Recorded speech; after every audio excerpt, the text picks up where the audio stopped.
menurut gue pribadi tasawuf itu merupakan istilah dalam agama Islam yang merujuk pada disiplin spiritual dan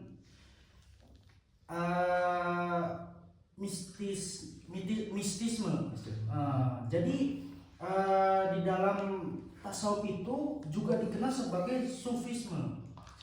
Oke. Dalam sufisme ini adalah cabang dalam Islam yang menekankan pada pencarian dan makna spiritual yang sangat mendalam. Itu salah satu pemahaman yang pernah aku baca. Adapun yang lebih mendalam itu maksudnya apa? Pengalaman langsung dengan Tuhan. Itu yang dimaksud dengan yang sangat dalam mengenai tasawuf itu sendiri.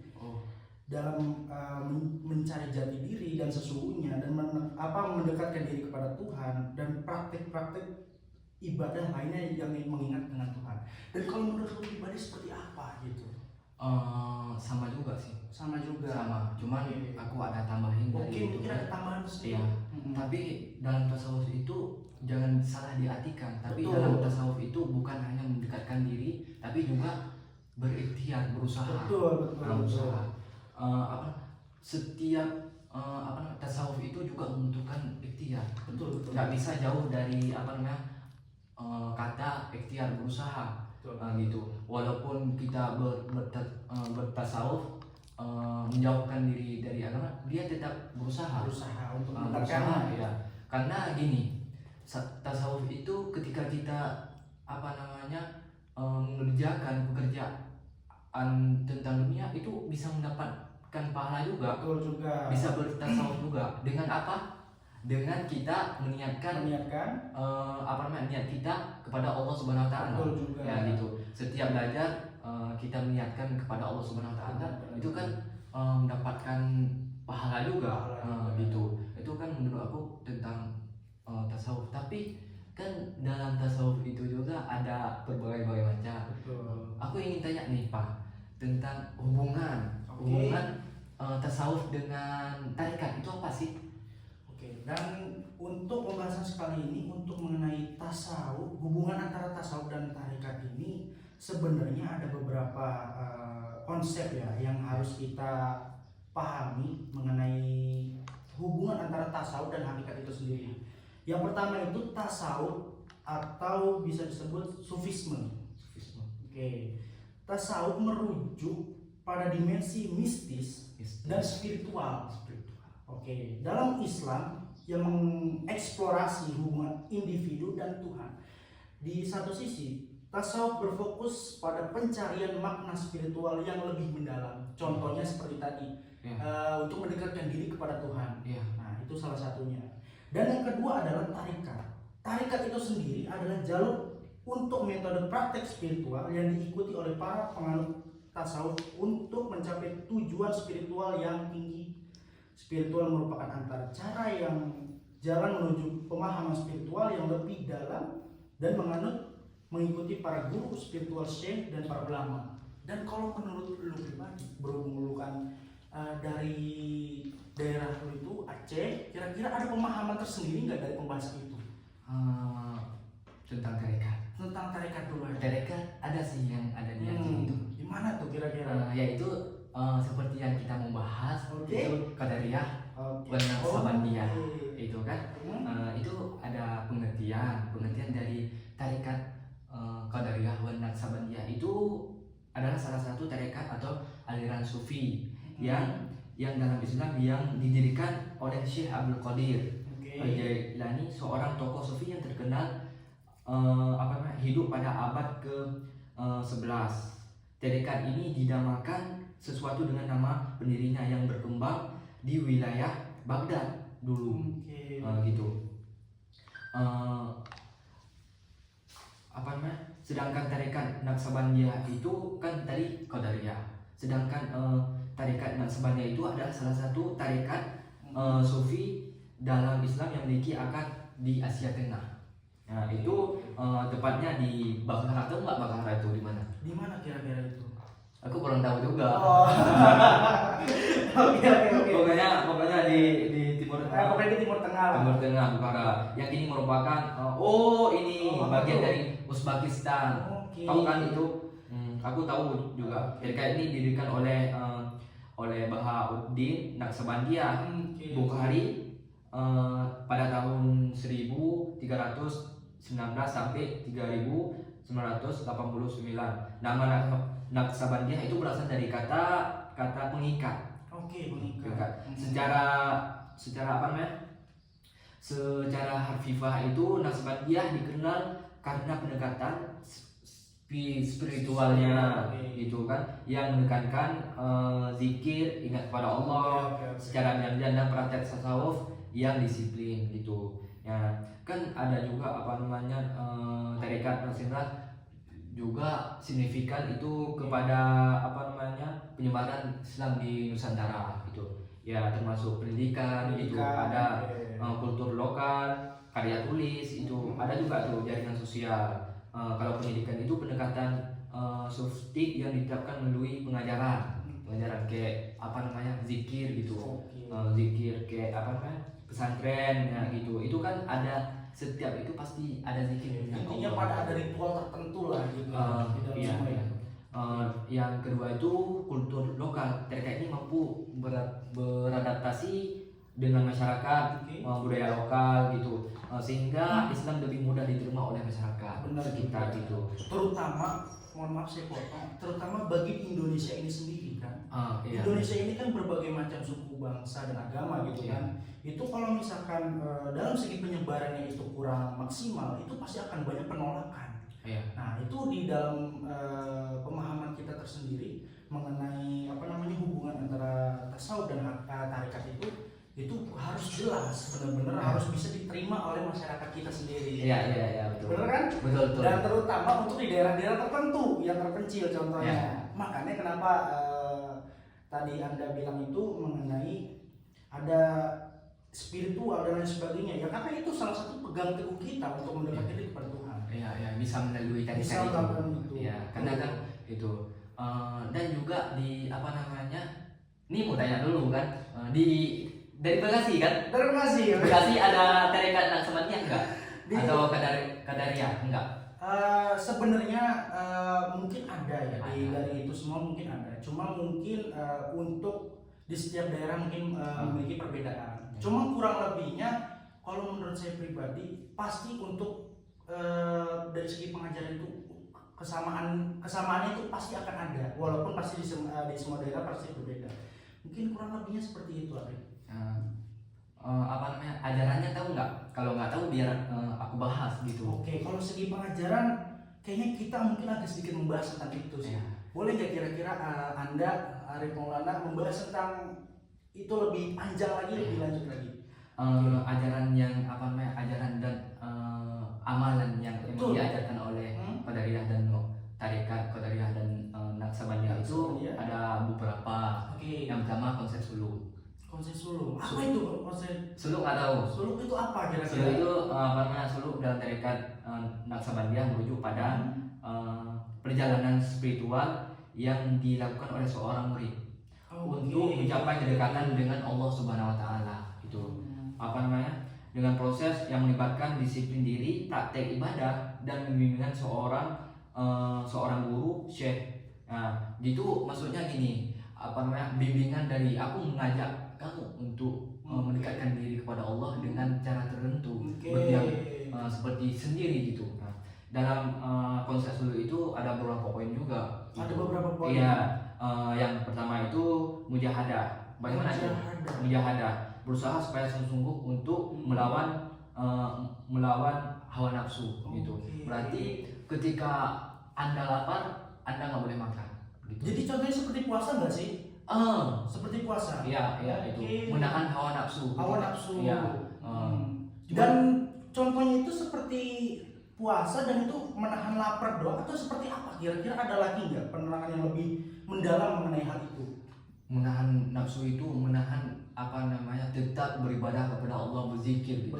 Nah, kita berzikir tanpa berhenti gitu. Tanpa apa namanya memikirkan bahwa saya pengen makan gitu. Nah, ketika kita perlu makan, kita harus makan juga gitu. Oh, berarti untuk pemahaman di Indonesia ini kan kebanyakan itu kalau orang mendekatkan diri kepada Tuhan, dia benar-benar mendekatkan diri kepada Tuhan. Bahkan walaupun nggak makan, nyampe nggak mencari nafkah dan sebagainya, berarti pemahaman itu salah berarti. Iya salah. Oke. Ya. Kan setiap apa namanya tarekat itu kita juga butuh ikhtiar kan dari Betul apa juga sih. tarekat itu kan udah bukan tarekat sih tasawuf itu kan udah bergantungan dengan ikhtiar. Setiap kita mendekatkan diri kepada Allah, kita tetap butuh ikhtiar. Berarti itu semua salah ya, pemahaman mengenai itu semua salah ya. Makanya di sini dalam video ini mungkin kita bisa mengklarifikasi lebih lanjut gitu. Iya, iya. Oke. Yang kedua itu kan konsep dulu udah. Oh, ada poin lagi sih. Ada Nah, poin itu lagi. kalwat. Tahu itu kalwat?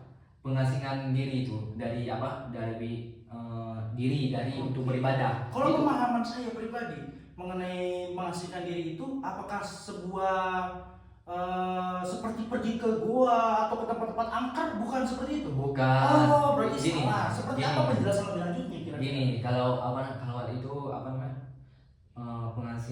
Pengasingkan diri itu boleh di kamar, boleh di masjid. Yang penting kita nggak ada sibuk, nggak ada berisik di tempat itu. Kita hanya beribadah gitu. Berarti harus memiliki fokus tingkat tinggi untuk mendekatkan diri kepada Tuhan biar lebih fokus, Iya. gitu, lebih dalam. Iya. Soalnya, mohon maaf Mas Arif, ini kan saya pengen klarifikasi ini mengenai kita itu Indonesia karena seringkali salah paham mengenai hal itu. Karena itu untuk mengasingkan diri itu bagi kita itu kadang-kadang seperti ke gua, ke tempat-tempat angker dan lain sebagainya. Berarti untuk pemahaman itu salah berarti. Salah. Oke, bagus. Kan apa namanya? Ketika kita nanti aja kita bahas itu. Waktu udah habis ini kan masih masuk tarekat Naksabandia dan Qadariyah kan. Yang kedua itu ada apa namanya? Konsep zikir. Konsep zikir. Zikir pasti tahu kan? Zikir pasti tahu. Ya, Oke. itu kan zikir itu ada zikir apa namanya? Kafi. Zikir kafi, zikir zahar, zikir nafi isbat gitu. Tahu nggak itu gimana? Itu zikir khalwat itu kafi. Zikir kafi itu apa namanya? Zikir yang dilakukan dalam hati tanpa bersuara gitu. Hanya apa namanya? Hanya dilakukan dalam apa namanya? Bentuk zikir dengan menyebutkan nama Allah itu terus menerus gitu. Apa namanya? Untuk bentuk zikir dalam diri ya. Yang menekankan itu apa namanya? Didekankan untuk interaksi dengan Allah Subhanahu wa taala itu tidak terputus-putus gitu. Astagfirullah gitu. Berarti dengan melalui baca seperti itu kita udah bisa mendekatkan diri kepada Tuhan melalui zikir-zikir tertentu itu. Ya. Yang poin yang kedua itu kan zikir zahar itu. Zikir zahar yang dilakukan dengan apa? Lentang. Yang nyaring gitu. Yang apa namanya? Yang zikir apa? Nafi isbal itu la ilaha illallah yang diulang-ulang itu. Yang apa namanya? Ada juga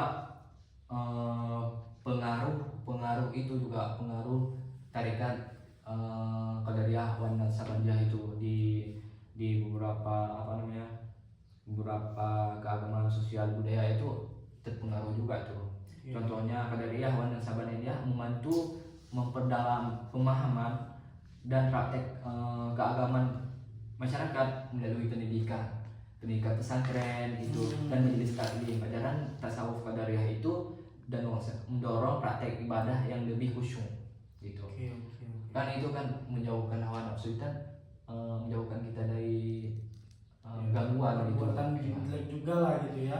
Pokoknya kita dalam sholat lebih khusyuk gitu. Kan budaya juga terpengaruh juga dari tasawuf Qadariyah wan Naksabandia, terlihat dalam seni dan lokal budaya gitu, termasuk dalam bentuk sastra, musik dan tarian yang menilai-nilai spiritual gitu. Praktek seperti zikir gitu kan itu budaya. Setiap selesai sholat itu kita berzikir gitu, la ilaha illallah gitu kan. Dan ada beberapa lagi nih tentang itu. Dan kalau kita cerita tentang tarekat Naksabandia itu banyak sih tentang apa pengaruh itu juga ada pengaruh juga ke pendidikan dan pengajaran agama Islam. Jadi untuk saat ini kita tarik lebih dalam lagi atau seperti apa? atau mungkin kita cari kisi-kisinya aja? Iya, sebenarnya ini enggak lalu aku pengen tanya ini kan apa namanya, ini udah diselesaikan dulu. Tapi kita kembali lagi ke apa namanya, tasawuf. Kan itu menurut lu aja gitu. Ini kan udah ngomong gitu. Benar juga sih. Apakah kan tadi aku udah bahas ini, aku melawan kata yang aku itu, apakah orang yang alim itu, orang yang sufi itu, apakah dia butuh ikhtiar lagi? Kalau menurutku pribadi, orang sufi seperti itu sebenarnya dia memerlukan ikhtiar tersendiri sih menurutku pribadi. Cuma mungkin di dalam sebuah pemahaman tersendiri mungkin ada yang berbeda. Ya, mungkin salah satunya seperti itu. Tapi kalau untuk pemahaman Anda untuk mengenai orang sufi seperti itu seperti apa? Ya, gini. Terutama punten dan terutama untuk mungkin di daerah tertentu gitu kan yang memiliki ajaran tersendiri, kira-kira seperti apa? Gini Pak, aku pernah dengar ini kan, ini nggak tahu tentang seorang ulama itu datang ke tempat hutan itu bertemu dengan itu burung yang kakinya patah gitu. Apa namanya, di situ ulama itu melihat sampai ditunggu gimana burung itu memakan makanan gitu. Nah, tiba-tiba burung lain menyampiri burung yang kaki itu dikasih makan. Ya. Di situ kita bisa lihat bahwa kan nggak butuh ikhtiar, berusaha, tapi ada yang membantu kita. Itu gimana sih maksudnya? Iya, kalau untuk permasalahan itu emang luar biasa ya. Mengenai Tuhan itu memang sangat adil. Mengenai bahkan seekor burung yang kakinya seperti itu pun, kita ambil contoh dari cerita tadi, itu pun masih ada yang bisa membantu gitu. Mungkin itu semua dari Tuhan yang secara tidak langsung gitu kan, secara tidak langsung yang kita nggak tahu bahasa seperti apa, secara tidak langsung untuk membantu burung tersebut gitu. Bahkan sampai seperti itu, luar biasa itu.